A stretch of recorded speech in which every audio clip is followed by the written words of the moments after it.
yung Twitter R10 ni Yuri. Bagong Twitter R10 siya guys.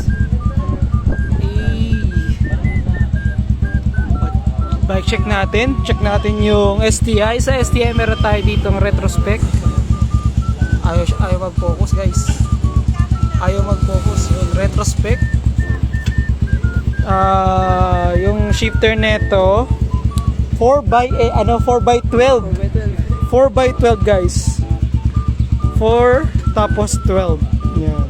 12 speed to guys. Tapos integrated na drop bar. Naka full internal na yan. Then Twitter R10 na frame. Sa harap naman, ito yung brakes nya, zoom. Tapos retrospect na skewer, then retrospect din na disc sa harap. Sa hubs ganun din, retrospect din. Sa saddle naman, may saddle na to, Twitter din, stock ng Twitter. Seat post ganun din, stock ng Twitter. Sa FD ito, RS retrospect 2x speed na FD.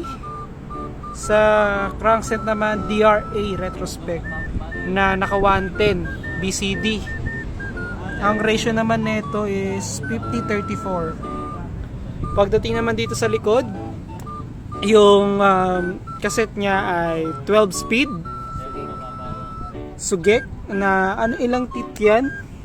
9/30 11/30 pala, sorry. 11/30 yung ratio nung cassette.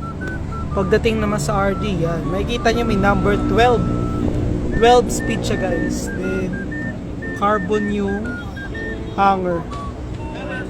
Ganun din yung ganun din yung caliper. Ay, yung shifter pala, sorry. Shifter. Carbon din.